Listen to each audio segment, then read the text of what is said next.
Hello foodies, welcome to my channel ma'am girl. ఈరోజు నా channel recipe ఏంటో తెలుసా? పన్నీర్ బిర్యానీ. టేస్ట్ అయితే సూపర్గా ఉంటుంది. ప్రాసెస్ అయితే చాలా సింపులే. దానికోసం ముందుగా బిర్యానీ రైస్ని ఉడికించుకోవడానికి ఒక కుక్కర్ అయితే పెట్టుకోవాలి. అందులో ఆయిల్ వేసుకొని బిర్యానీ దినుసులు, బిర్యానీ ఆకు, యాలకులు, లవంగాలు, షాజీరా, కొంచెం వాటర్ అయితే వేసుకొని సరిపోయినంత ఉప్పు, ఇంకా నిమ్మకాయ పిండుకొని వాటర్ని అయితే బాయిల్ చేసుకోవాలి. పైన కొత్తిమీర, పుదీనా కూడా వేసి వాటర్ బాయిల్ అవుతున్నప్పుడు పక్కనే ఇంకొక గిన్నెను పెట్టుకొని అందులో ఆయిల్ వేసుకొని సన్నగా తరిగిన పచ్చిమిర్చి, టమాటో ప్యూరీ వేసుకోవాలి.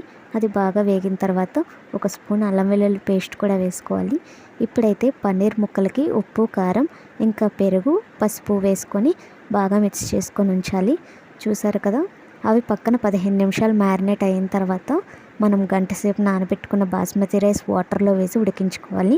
ఇంకో పక్క పన్నీర్ ముక్కలను అయితే టమాటో ప్యూరీలో వేసుకొని ఫ్రైడ్ ఆనియన్స్ వేసుకొని బాగా కలుపుకోవాలి.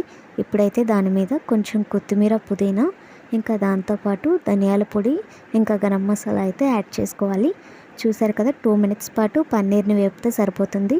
ఇలా వేగిన పన్నీర్లో మనమైతే ఇందాక రైస్ వేసాం కదా, ఆ రైస్ని అయితే 90% కుక్ చేసుకొని పైన లేయర్గా ఇలా వేసుకోవాలి. ఈ విధంగా వేసిన తర్వాత దానిపైన కొంచెం కొత్తిమీర, పుదీనా అయితే యాడ్ చేసుకోవాలి. ఇంకా లాస్ట్లో గార్నిష్ కోసం వేపిన జీడిపప్పు, ఇంకా ఫుడ్ కలర్స్ మీ దగ్గర ఏమైనా ఉంటే యాడ్ చేసుకోండి. దాంతోపాటు కొంచెం బిర్యానీ మసాలా యాడ్ చేసుకుంటే టేస్ట్ అయితే సూపర్గా ఉంటుంది. దీన్ని అయితే లో ఫ్లేమ్లో 10 మినిట్స్ పాటు స్టీమ్ చేసుకోవాలి. చూసారు కదా, ఇలా దమ్ చేసిన తర్వాత వాటర్ ఉందో లేదో చెక్ చేసుకొని 10 మినిట్స్ పాటు పక్కన పెట్టేసి సర్వ్ చేసుకోండి.